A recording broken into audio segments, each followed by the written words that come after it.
अस्सलाम वालेकुम। कैसे हो मेरे प्यारे बच्चों। The Surat district Muslim education society द्वारा संचालित एंग्लो उर्दू हाई स्कूल कक्षा 10 विषय हिंदी इकाई 6 कालिदास प्राणी प्रेम। लेखक मोहन राकेश। साहित्य प्रकार नाटक। आज हम इस नाटक का दूसरा भाग पढ़ेंगे। पहले भाग में हमने कालिदास के बारे में जाना। आषाढ़ का एक दिन जो नाटक है उसके बारे में जाना। आज हम भाग 2 पढ़ेंगे। आप भी पेज नंबर 14 पर देखिए। कालिदास। हम पहले से सुखी है। हमारी पीड़ा धीरे धीरे दूर हो रही है। हम स्वस्थ हो रहे हैं। न जाने इसके रुई जैसे कोमल शरीर पर उससे बाण छोड़ते बना कैसे। वह कुलांच भरता मेरी गोदी में आ गया। मैंने कहा, तुझे वहाँ ले चलता हूँ जहाँ तुझे अपनी माँ की सी आँखें और उसका सा ही स्नेह मिलेगा। मल्लिका की ओर देखता है। मल्लिका दूध लिए पास आ जाती है। हम पहले से सुखी है। सुखी यानी इसका विरुद्धार्थी शब्द दुखी। कालिदास कहते हैं हरिन सावक से कि हम पहले से काफ़ी सुखी है। हमारी जो पीड़ा जो यातना थी वह अब धीरे धीरे दूर हो रही है। हम अब स्वस्थ हो रहे हैं। न जाने तुम्हारे रुई जैसे कोमल शरीर पर उज्जैन के राजपुरुष ने जो बाण छोड़ा था जिससे यह हरिन सावक घायल हुआ था। तो कालिदास कहते हैं कि तुम्हारे इस कोमल शरीर को देखकर भी उसे दया नहीं आई। उसने किस तरह अपना बाण छोड़ा। वह तुलांच भरता मेरी गोदी में आ गया। तुलांच यानी छलांग। वह मल्लिका की ओर देखता है और कहता है कि मैं तुम्हें वहाँ ले चलता हूँ जहाँ अपनी माँ की सी आँखें हैं। यानी मल्लिका से वे आशा करता है कि वह इस हरिन सावक को माँ जैसा ही स्नेह दे, प्रेम दे। मल्लिका। सच, माँ आज बहुत रुष्ट है। माँ को अनुमान हो गया कि वर्षा में मैं तुम्हारे साथ थी, नहीं तो इस तरह भीग कर न आती। माँ को अपवाद की बहुत चिंता रहती है। मल्लिका कहती है कि माँ आज बहुत नाराज़ है। माँ को अनुमान हो गया कि वर्षा में मैं तुम्हारे साथ थी क्योंकि मैं भीग कर आई थी। माँ को ज़्यादातर लोगों के अपवाद यानी निंदा, लोगों की निंदा की बहुत चिंता रहती है। कालिदास। दूध मुझे दे दो और इसे बाहों में ले लो। दूध का भाजन उसके हाथ से ले लेता है।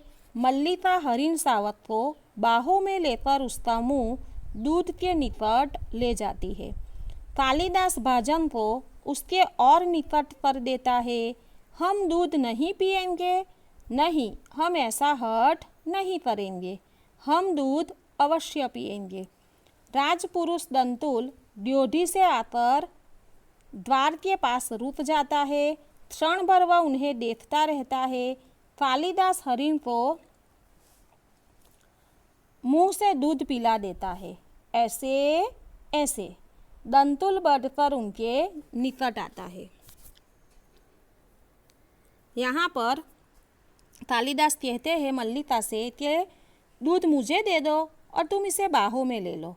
दूध का पात्र उसके हाथ से ले लेता है। मल्लिका हरिन सावक को बाहों में ले लेती है और उसका मुंह दूध के निकट ले जाती है।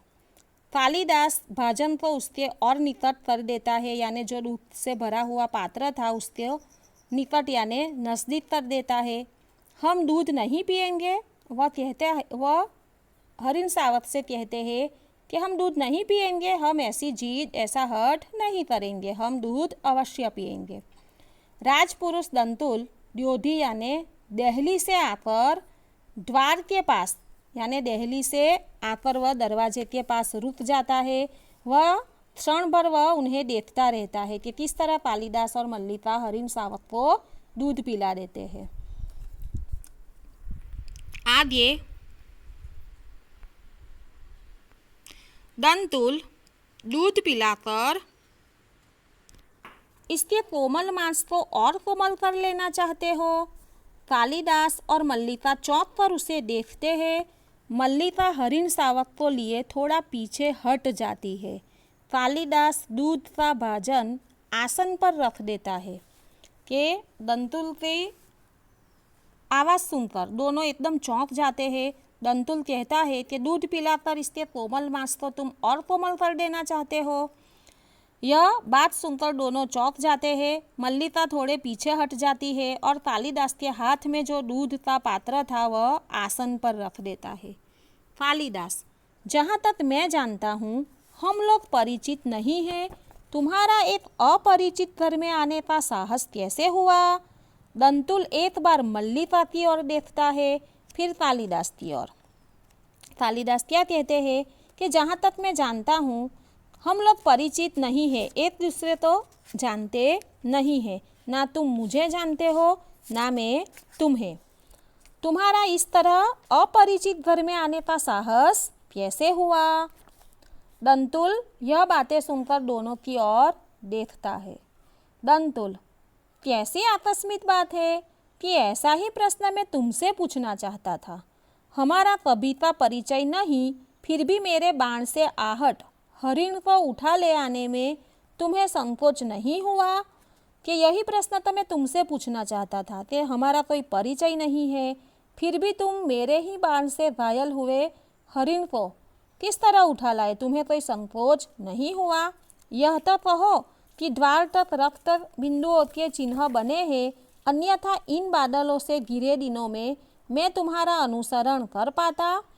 क्या कहता है आगे के यह तो अच्छा हुआ कि द्वार तक, तुम्हारे दरवाजे तक रक्त बिंदुओं यानी हरिण सावक जो घायल था और उसके शरीर से जो खून बह रहा था, उन बिंदुओं के चिन्ह के द्वारा ही मैं यहाँ तक आ पहुँचा हूँ।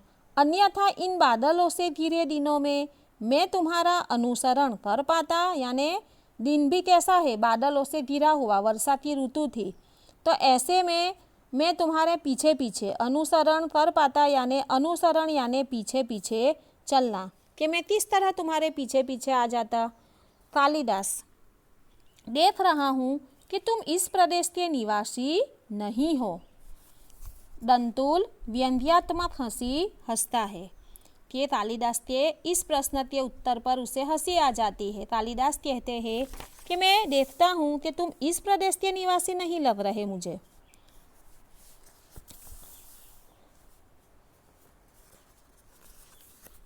दंतुल, मैं तुम्हारी दृष्टि की प्रशंसा करता हूँ। मेरी वेशभूषा ही इस बात का परिचय देती है कि मैं यहाँ का निवासी नहीं हूँ। आगे पढ़िए।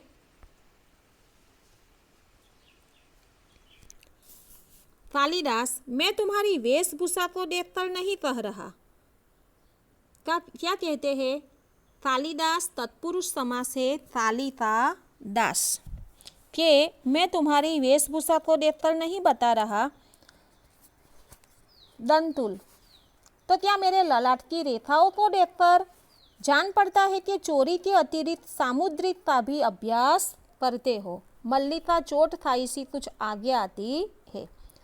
दंतुल क्या कहता है? तो क्या मेरे ललाट यानी मेरे माथे पर लिखा हुआ है कि मैं किस प्रदेश का निवासी हूँ? जान पड़ता है तुम चोरी तो करते ही हो, इसके अलावा सामुद्रिक का भी अभ्यास करते हो। सामुद्रिक एक शास्त्र है, सामुद्रिक शास्त्र, तो हम इसके बारे में भी जान ले। सामुद्रिक शास्त्र मुखमंडल तथा संपूर्ण शरीर के अध्ययन की विद्या है। भारत में यह वैदिक काल से ही प्रचलित है। गरुड़ पुराण में सामूहिक शास्त्र का वर्णन है कि यह एक ऐसी विद्या है, ऐसा शास्त्र है जो संपूर्ण शरीर के अध्ययन की विद्या है। संपूर्ण शरीर के अध्ययन से हम पता चला सकते हैं कि यह किस प्रदेश का निवासी है। यह वैदिक काल से ही प्रचलित है। तो दंतुल ने क्या बताया कि तुम इसका भी अभ्यास कर रहे हो। और मल्लिका अचानक चोट खाई हुई आगे आती है। मल्लिका, तुम्हें ऐसा लांछन लगाते लज्जा नहीं आती? कि तुम्हें इतना बड़ा आरोप लगाते हुए लज्जा यानी शर्म नहीं आती? दंतुल, क्षमा चाहता हूँ देवी, परंतु यह हरिण सावक जिसे बाहों में लिए है मेरे बाण से आहट हुआ है। कि मैं आपसे माफ़ी चाहता हूँ, लेकिन यह हरिण शावक जो है जिसे बाहों में लिए है, यह मेरा शिकार है, मेरे बाण से यह आहट यानी घायल हुआ था।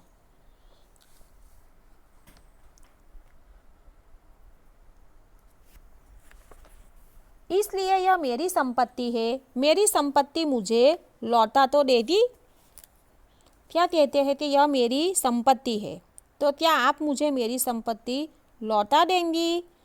कालिदास, इस प्रदेश में हरिणों का आखेट नहीं होता राजपुरुष, तुम बाहर से आए हो, इसलिए इतना ही पर्याप्त है कि हम इसके लिए तुम्हें अपराधी न माने कि हमारा जो प्रदेश है यहाँ हरिणों का कोई शिकारी नहीं होता, तुम बाहर से आए हो, इसलिए इतना ही पर्याप्त है कि हम इसके लिए तुम्हें अपराधी नहीं मानते।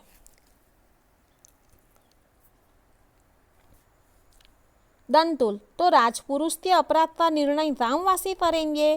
ग्रामीण युवक, अपराध और न्याय का शब्दार्थ भी जानते हो कि क्या तुम ग्रामीण युवक अपराध और न्याय किसे कहते हैं, यह भी जानते हो क्या? कालिदास, शब्द और अर्थ राजपुरुषों की संपत्ति है, जानकर आश्चर्य हुआ। वह दंतुल को जवाब देते हैं, बड़ा ही अच्छा जवाब देते हैं कि शब्द और अर्थ दोनों तो राजपुरुषों की संपत्ति है, क्या इन्हें गांव वाले नहीं जान पाते? यह सब जानकर मुझे आश्चर्य हुआ। दंतुल, समझदार व्यक्ति जान पड़ते हो, फिर भी नहीं जानते कि राजपुरुषों के अधिकार बहुत दूर तक आते हैं। मुझे देर हो रही है, यह हरिण शावक मुझे दे दो।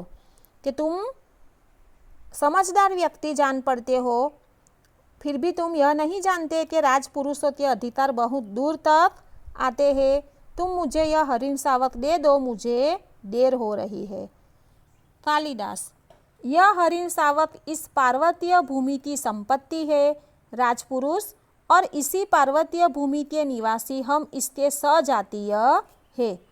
तुम यह सोचकर भूल कर रहे हो कि हम इसे तुम्हारे हाथ में सौंप देंगे। मल्लिका इसे अंदर ले जाकर तल्प पर या किसी आस्तरण पर, अंबिका सहसा अंदर से आती है। आस्तरण यानी बिछोना, तल्प यानी सैया, सजातीय यानी एक ही जाति वाले। कालिदास कहते हैं कि हरिण शावक हमारी संपत्ति है, हमारे पार्वतीय भूमि की संपत्ति है, और हम सभी एक ही जाति के हैं। तुम यह भूल रहे हो कि हम तुम्हें यह दे देंगे। और वह मल्लिका से कहते हैं कि तुम उसे अंदर ले जाकर किसी तल्प यानी सैया और आस्तरण यानी सोने के लिए जो बिछोना होता है उस पर इसे और रुक जाते हैं। अंबिका जो मल्लिका की माँ है वह अचानक आ जाती है। अब हम इसका तीसरा और आखिरी भाग आगे के वीडियो में पढ़ेंगे। तब तक आपको इसके शब्दार्थ अपनी कॉपी में लिखना है, और जो भी स्वाध्याय बाकी हो वह भी अपनी कॉपी में पूरा करना है। धन्यवाद।